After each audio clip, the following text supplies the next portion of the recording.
మత్తయి సువార్త 3వ అధ్యాయం 12వ వాక్యం అందరూ చదువుతారా? అందరు చదివిన ఆయన చేత ఆయన చేతిలో ఉన్నది, ఆయన తన కళ్ళమును బాగుగా శుభ్రం చేసి గోధుమలను కొట్టులో పోసి ఆరని అగ్నితో పొట్టును కాల్చివేయనని వారితో చెప్పాడు. ఆయన చేత ఆయన చేతిలో ఉన్నది. చేట చూసిన వాళ్ళు ఎంతమంది ఏమో చేత బియ్యం జరుగుతూ ఉంటారు. చేట అందరూ చూసిన దేవునికి స్తోత్రం. మీరు బియ్యం చేల తీసుకొని ఏం చేస్తూ ఉంటారు? బియ్యాన్ని అంతా కింద పోసి రాళ్ళన్నీ చేటలో ఉంచుకుంటారా? రాళ్ళు ఒకటి ఏరేసి పొట్టు ఒకటి ఏరేసి బియ్యం ఉంచుకుంటారు. ఏం చేస్తారు? బియ్యము లేదా గింజలు అవి ధాన్యాన్ని అవి చాటలో ఉంచుకుంటారు. మిగతా వేస్టేజ్ని అంతా దాన్ని చెరిగి మేము మంచి యొక్క ఏదైతే ధాన్యం ఉందో ధాన్యం అంతా కూడా సంచిలో పోస్తూ ఉండే ప్రయత్నం చేస్తారు. అంతే కదండి. చేట పరిస్థితి అదే కదా. చేట దేనికి సాదృశ్యం ఉంది? అక్కడ వాళ్ళు ఏరుటకు, అక్కడ అన్ని వేరుటకు, సపరేట్ చేయుటకు. అయితే దేవుని చేతిలో కూడా ఏముందంట? చేట ఉన్నది. దేవుడు గింజలు నేరనీకే చేట పట్టుకున్నాడు. చెప్పాలా ఇలారా? ఈరోజు దేవుడు వాక్యాన్ని మనకు విఫలంగా వినిపిస్తున్నప్పుడు దాన్ని వినాలి. దేవునికి స్తోత్రం. చేట ఆయన చేతిలో ఉన్నది. అది జీవము కలిగిన దేవుని చేతిలో చేట ఉన్నది. ఇప్పుడు ఆ చేటలో నీవు నేను మనం ఉన్నాం. చేటలో ఉన్న నీవు నేను గట్టి గింజ వలె ఉంటే సంచిలోకి పోతాం. అది కానీ పొట్టనుకు ఎక్కడికి పోతాం? అగ్నిలోకి పోతాం. ఇదే అగ్ని కూడా ఎటువంటి అగ్ని చూడండి, ఆరని. ఎక్కడన్నా మీరు ఆరిపోని మంట ఎన్నడూ చూసినారు? మంట వేసింటారు, చలి మంటలు చూసింటారు, పొయ్యికాడ మంట చూసింటారు, ఎన్నెన్నో మంటలు చూసింటారు అగ్ని. కానీ ఆరిపోకుండా అతనే ఎప్పుడు మండుతున్న అగ్ని ఎప్పుడైనా చూసారా? మీరు చూసిన ఏదైనా కూడా అది కొంతకాలానికి ఆరిపోయి ఉంటుంది. కానీ ఇక్కడ దేవుడు రాయించిన మాట ఏమిటంటే ఆరని అగ్ని. చపలుడు దేవునామని మహిమ. ఈ ఆరని అగ్నిలో పడడానికి దేవునికి ఇష్టం లేదు కాబట్టి మనమును రక్షించడం కోసం ఆ మహిమలో ఉండవలసిన దేవుడు భూమి మీదకి దిగి వచ్చాడు. చపలుడు దేవునామని మహిమ. ఆరని అగ్ని అనేది ఒకటి ఉందండి. అది ఎప్పుడు ఆరిపోదు. అగ్ని ఆరదు. పురుగులంటే పురుగులు కాదు. ఎవరమ్మా పురుగులంటే?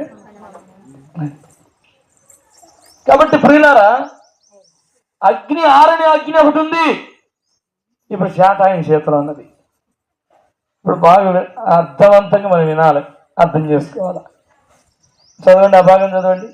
చేట ఆయన చేతిలో ఉన్నది, ఆయన తన కళ్ళమును బాగుగా శుభ్రం చేసి. బాగుగా మీరు ఒకవేళ శుభ్రం చేయమని మీకు చెప్పామనుకో, శుభ్రం చేయటంలో అంతో ఇంతో ఏదో మర్చిపోయి ఉంటారు. అంత శుభ్రం ఏం చేసి ఉండరు. ఎంత మీరు శుభ్రపరిచినా ఇల్లును ఎంతో కొంత ఏదో ఒక మూలన ఎంతో కొంత డస్ట్, ఎంతో కొంత దుమ్ము, ఎంతో కొంత ఏదో ఒకటి మర్చిపోయి ఉంటారు. ఎంత శుభ్రం చేసే ప్రయత్నం చేసినా. ఇప్పుడు దేవుడు శుభ్రం చేయడానికి సిద్ధంగా ఉన్నాడు. ఆయన శుభ్రం చేసినాడు అనుకోండి, ఇంకేమన్నా మాత్రం మిగులుతుందేం కదా. క్రీస్తు రక్తంలో కడగబడిన వారిలో ఇంకా ఏమాత్రము కూడా కల్మషము కానీ మచ్చలు కానీ ఉండకుండా కడుగుతాడు ఆయన. సభలుడు దేవునామని మహిమపరచు. క్రీస్తు కడిగినాడంటే, క్రీస్తు శుభ్రపరిచినాడంటే ఆ వ్యక్తిలో ఎటువంటి మచ్చలు కనపడవు. ఇంకా ఈరోజు తల్లి చెల్లి అక్క క్రీస్తు రక్తంలో కడిగబడిన వారు చేతులు ఎత్తుతారా? నేనేం చెప్పినాను? తెలుగునే కాదు చెప్పినాను. నేనేం చెప్పినాను? క్రీస్తు రక్తంలో కడగబడిన వారు చేతులు ఎత్తండి అన్నాను. ఓకే, ఇప్పుడు నేను క్రీస్తు రక్తంలో కడగబడని వారు చేతులు ఎత్తండి. కడగబడని వారు, నేనేం చెప్పినాను? కడగబడిన వారు, క్రీస్తు రక్తంలో కడగబడిన వారు అంటే ఎవరూ లేరు, అందరూ కడగబడినారు. సంతోషం, దేవునికి స్తోత్రం. అంటే ఆయన రక్తాన్ని ఆశ్రయిస్తే ఆయన ఏం చేస్తాడు? తన రక్తము ద్వారా మనల్ని శుభ్రపరుస్తాడు. దేవునికి స్తోత్రం.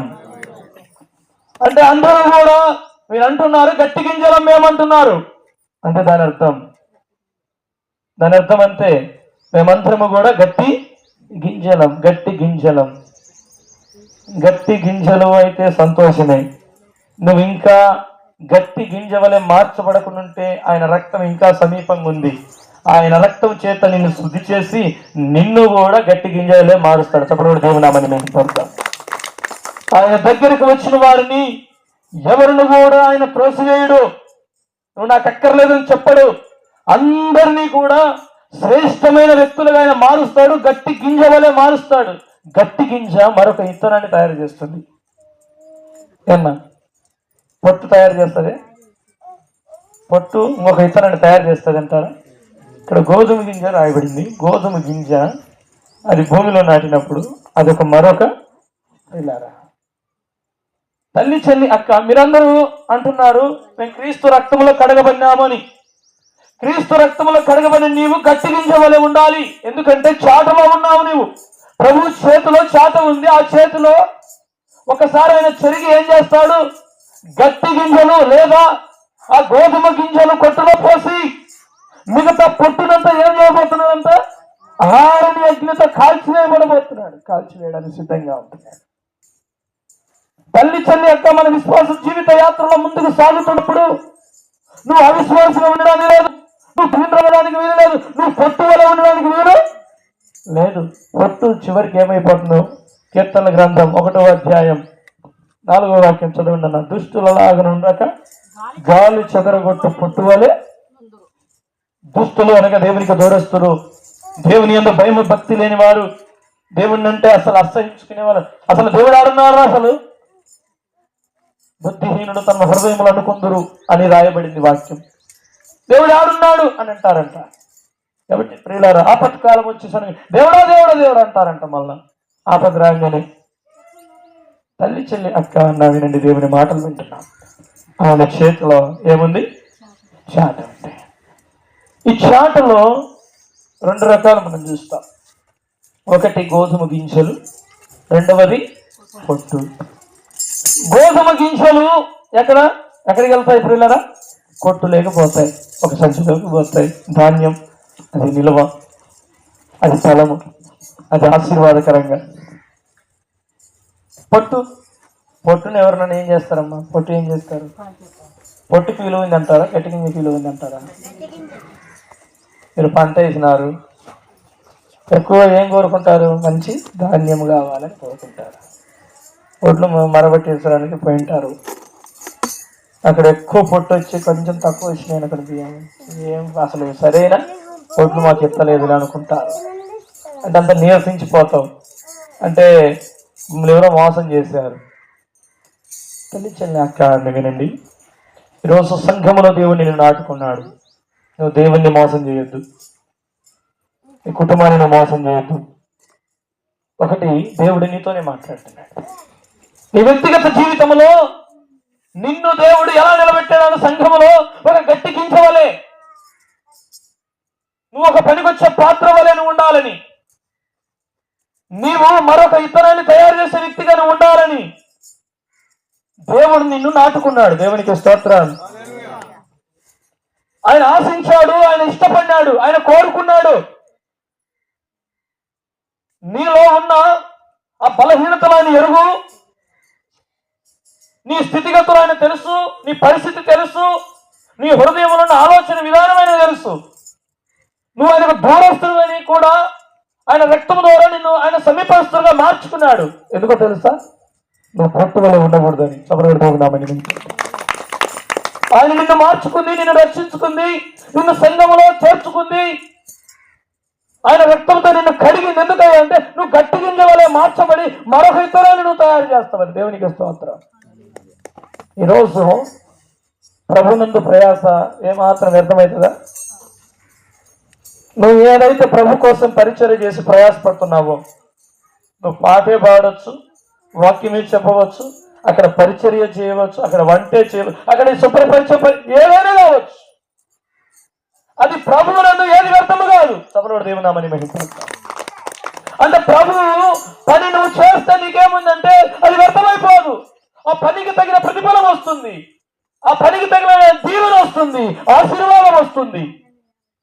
అంత మాత్రమైతే ఈరోజు తల్లి చెల్లి అక్క వినండి వినండి వినండి, ఈరోజు దేవుని పని చేస్తే దేవుని ఆశీర్వాదం అంటే నువ్వేమాత్రం చేస్తున్నావు దేవుని పని? నువ్వు ఎలా చేస్తున్నావు దేవుని పని? దేవుని పని అనుగా అందరికీ కనపడేది కాదు, నువ్వు మోసరించి చేసేది కూడా దేవుని పని. అగ్నిలో నుండి ఒక వ్యక్తిని లాగే ప్రయత్నం చేస్తే, ఒక వ్యక్తి కోసం కన్నీరు గార్చి ఉపవాసం నుండి ప్రార్థన చేస్తే అది కూడా దేవుని పనియే. ఈరోజు తల్లి చెల్లి అక్క వాక్యం చెప్తేనే దేవుని పని కాదు, పాటలు పాడి ఉన్నదే దేవుని పని కాదు, పరిచర్య చేస్తున్న నీది కూడా దేవుని పనియే. దేవుని స్తోత్రం చెప్పండి. దేవుడు నీకు ఏ పాత్ర ఇచ్చినాడో ఆ పాత్రలో నమ్మకంగా నువ్వు ఉంటే నమ్మకస్తులకు మెండుగా ఏంటండి దీవెనలు. చదవడు దేవునామని ప్రియులారా, నమ్మకస్తులకు మెండుగా దీవెనలు అంటే మెండు అయిన దీవెనలు నువ్వు పొందుకోవాలంటే మొదటిగా నీవు ఎలా ఉండాలి? నమ్మకత్వం, దేవుని పనిలో నమ్మకత్వం. అంటే నువ్వు పొట్టు వలె మార్చబడకుండా గట్టి గింజ వలె ఉంటూ నువ్వు జీవితాన్ని కాపాడుకుంటూ నువ్వు దేవుని కొరకు జీవిస్తూ అనేకులు దేవుని వద్దకు నడిపించడమే. దేవునికి స్తోత్రం. ఈరోజు రండి ఆ భాగం మరలా చదివి ముందుకు దాటుకుని వెళ్ళిపోతాను. మత్తయి సువార్త 3వ అధ్యాయం 12వ వాక్యం. ఆయన చేతిలో ఉన్నది ఆయన తన కళ్ళమును బాగుగా శుభ్రం చేసి గోధుమలను కొట్టులో పోసి, ప్రియులారా, బాగుగా శుభ్రం చేసి. యేసు రక్తములో నువ్వు కడగబడిన తర్వాత నువ్వు బాగుగా కడగబడినావా లేదా? ఆయన కడగడం మొదలు పెడితే, శుభ్రం చేయడం మొదలు పెడితే సగం కడిగి సగం కడగకుండా ఉంటాడంటారా? శుభ్రం చేయకుండా ఉంటారా? పిల్లలు మట్టి పూసుకొని వచ్చినారనుకోండి, ఒక ఊరు కడిగి కాళ్ళు చేతులు కడగకుండా ఉంటారా? తల్లిదండ్రులు నీళ్లు పక్కనే తీసుకొచ్చి లేకపోతే ప్రయత్నం చేస్తాను శుభ్రంగా తన పిల్లలు పెట్టుకునే ప్రయత్నం చేస్తాను. నీ పిల్లల మీద అంత బాధ్యత నీకుండి నీ పిల్లలు అంత శుభ్రపరుస్తా ఉంటే నువ్వు దేవుని బిడ్డవు, దేవుని కుమారుడు, దేవుని కుమార్తెవు, నిన్ను శుభ్రపరచడా? నిన్ను కూడా శుభ్రపరుస్తాడు. అందుకే దేవుడు నీకు వినిపిస్తున్నాడు ఈ మాట.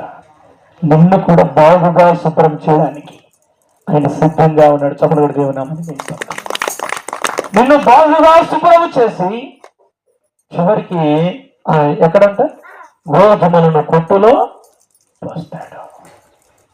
ఒకసారి ఒక యజమానుడు ఏం చేశాడంటే గోధుమలు జల్లి వచ్చినాడు పొలంలో మీద చూస్తే గోధుమలే కాదు, గోధుమలతో పాటు మరొక పంట ఉన్నాడు, గురుగులు. యజమానుడు అంటున్నాయా, నేను పోయి గోధుమలు కదా పంట వేసింది, మరి గురుగులే అన్నట్టు వచ్చినాయి. ఈ గురువు ఏమన్నాడు? ఇది అపవాది పని. అంటే నేను ఈ వల్ల చల్లితే వాడు ఆ వల్ల వచ్చి చల్లే. మళ్ళా చూడండి ఇక్కడ చల్లటంలో 2 రకాలు ఉన్నాయి. ఒకటి దేవుని సేవకుడు ఒక వల్ల ఏం చల్లుతున్నాడు? గోధుమలు చల్లుతున్నాడు, అంటే గోధుమలు పంట రావాలా అని. మరొకడు ఇంకొకడు వస్తున్నాడు, మళ్ళా వాడు వచ్చి ఇంకొకటి చల్లిపోతున్నాడు. ఏంటది? గురువులు చల్లాడు. ఇప్పుడు గోధుమలు గురువులు 2 మొలిసినాయి అంటున్నాడు. అయ్యా ఆ గురుగులు మొత్తం పెరికేసేస్తాను పోయి అంటే వద్దొద్దయ్యా, నువ్వు పెరికేసేటప్పుడు గోధుమ పంట కూడా దెబ్బతింటుంది. ఇట్లా లాగేసినప్పుడు అవి కూడా ఏర్లతో సహా గోధుమలు కూడా పగిలించబడే అవకాశం ఉంది. వద్దు. ఎప్పటి వరకు అయ్యా? పంట పండేంత వరకు ఉంచు. ఎంతవరకు అంట? వినాలి అన్న. నిద్రపోతే నేను పేర్లు చెప్తాను, ఇలా వినాలి. పిల్లరా, పంట పండేంత వరకు ఉంచండి. ఒక కనకసమైన పంట వచ్చిన తర్వాత